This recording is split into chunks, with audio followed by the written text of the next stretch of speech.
Speaking of the sub-nationals, we understand that the Supreme Court of Nigeria has ordered the 36 state governors to file their respective defense to a suit instituted against them by the federal government. Well, the FG is seeking full autonomy for the 774 local governments in the country. The court also ordered the Attorney General of the Federation, Lateef Fagbemi, to file his reply within 2 days after receipt of their defense. The Supreme Court held that filing of all processes and exchanging of some the exchange of same must be completed within the time and subsequently fixed June the 13th for hearing of the suit. So it looks like the battleground is set between the federal government and states over local government autonomy. But we turn our attention to security now. It's another sad day for the nation's military following the killing of 3 of its men in an ambush in Abia State yesterday. The gunmen, who was said to have stormed the military unit at Obikabia Junction in Ogbor Hill at about 6:45 a.m., also burned the unit as well as a patrol van parked in the unit. Although the military and police authorities are yet to confirm the attack, Channels Television gathered that some of the soldiers stationed at the unit escaped the attack by the gunmen. Early on, IPOB had declared a sit-at-home on May the 30th across the 5 southeast states to commemorate the Civil War. The latest attack on the military is coming barely 2 weeks after gunmen killed 2 soldiers in Ohafia, also in Abia State in March, and 17 soldiers were killed in an ambush in Okwama community of Delta State. Meanwhile, the chairman of the Southeast Governors Forum and the Imo State Governor, Hope Uzodimma, has condemned in strong terms the unwarranted attack on security operatives in Aba, the commercial city of Abia State, which left 3 soldiers dead under the guise of enforcing what he described as an illegal sit-at-home order. Addressing newsmen in Owerri, the Imo State capital, the governor says the development will no doubt cause a setback in the peace process being orchestrated by the governors of the Southeast and a dent on the fragile peace already achieved in the zone in recent times. While commiserating with the families of those who lost their lives, he calls on security agencies to, as a matter of urgency, fish out the perpetrators. The loss of the lives of soldiers who were on their duty posts without any provocation were attacked by men of the underworld. And I want to condemn that, and also to urge security agents to go all out and ensure that those behind that are caught and be brought to book. It's unfortunate that this happened without any reason. So innocent people who are doing their lawful duty were gunned down. And the unfortunate thing is that this is going to act as a major setback to the peace process which the governors from Southeast has been pursuing. Been talking to federal government, been talking to security agencies and other critical stakeholders on how best to resolve the problem of insecurity in the Southeast. This action of today is going to be a major setback to that process. Well, staying on that sad development, the president of Ohanaeze Ndigbo, Emmanuel Iwuanyanwu, has distanced himself and the detained leader of the indigenous people of Biafra, IPOB, Nnamdi Kanu, from the killing of soldiers in Abia State. He describes the incident as saddening, stating that Kanu was not behind the order for the sit-at-home. He appeals to President Bola Tinubu to use his political power to free Mr. Kanu. Nnamdi Kanu is not in support of this question of law that people should start on today. He's not about it.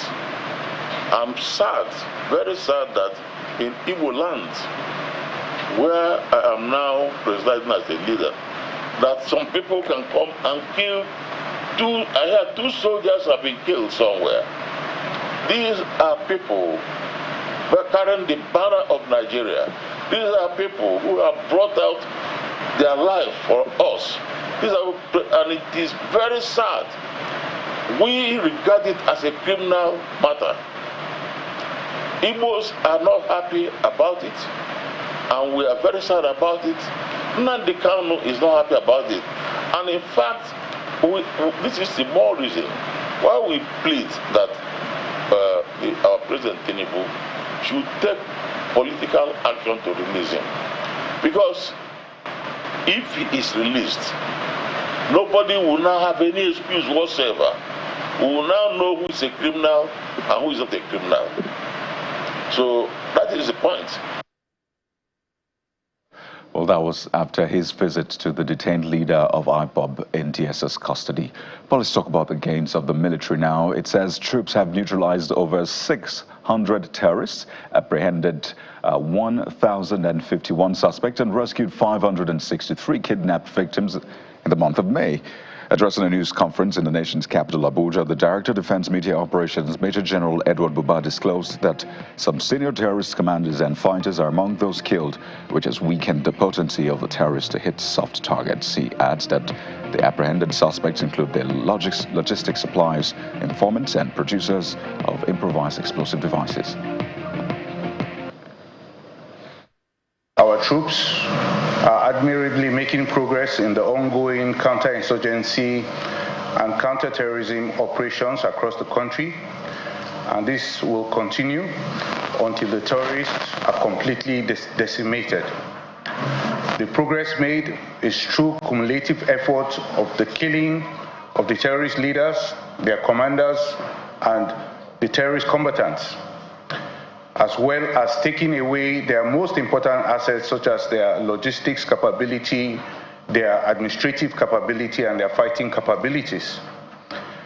The elimination of the senior terrorist commanders, coupled with the international pressure as well as media, all combined to destroy the will to fight of the terrorists and their cohorts. Now, during the month of May, the potency of the terrorists was largely degraded, with over 624 terrorists neutralized, 1,051 terrorists, including their logistics suppliers and informants, arrested, while 563 hostages were rescued during the month of May. Additionally, troops recovered over 700 assorted weapons, over 16,000 assorted ammunition, and we denied the oil theft of over 700 million naira worth of stolen crude oil. Well, let's now bring you more on President Bola Tinubu's statements in which he called out state governments to prioritize the needs of local communities by ensuring accountability and effectiveness of local government administration. Yes, I am in charge here today, but you are running a constitutional democracy. And we are put to you to summon the governors.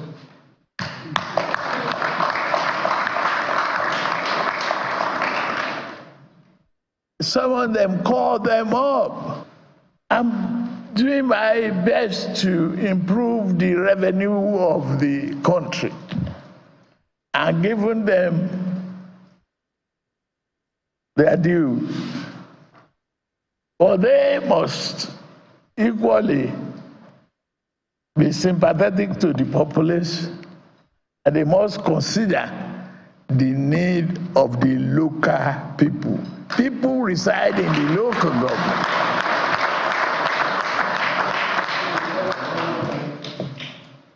People are in the local community. We have 774 local government. It's just a number.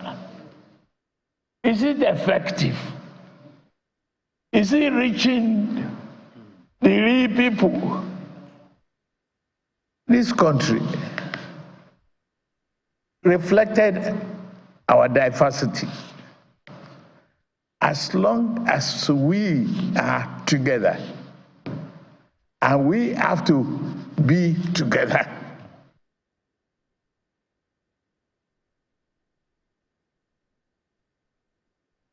Well, speaking of the subnationals at the courts now, a high court sitting in Port Harcourt, River State, has issued an order of interlocutory injunction restraining the 27-member Martin Amewule-led River State House of Assembly, that's 25+1, from parading themselves as lawmakers in a suit filed by Victor Okojumbo and 2 other lawmakers loyal to Governor Siminalayi Fubara. Justice Charles Wale ordered Mr. Martin Amewule and 24 other assembly members who defected to the APC, saying they're prohibited from meeting or sitting at the auditorium of the House of Assembly quarters or any other location pending the hearing and determination of the substantive suit. The case has been adjourned to July 1st, 2024 for mention. Again, the court has issued an order of interlocutory injunction restraining Sir Martin Amewule and 24 others who defected from parading themselves as lawmakers.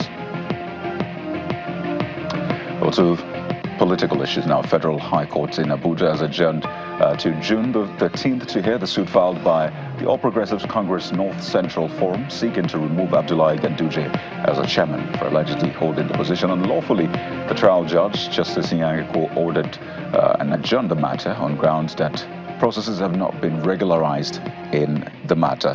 He urged lawyers in suit to ensure that all processes and responses be exchanged before the next adjourned date.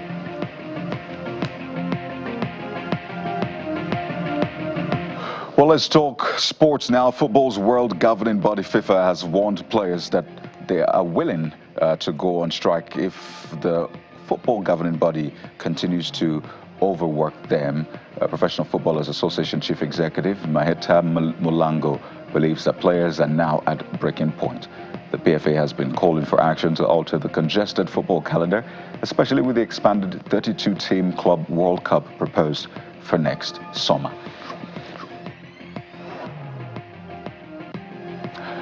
And to one of the biggest stories making the rounds globally now, Donald Trump has become the first U.S. president to be convicted of a crime on Thursday when a New York jury found him guilty of falsifying documents to cover up a payment to silence a porn star ahead of the 2016 election.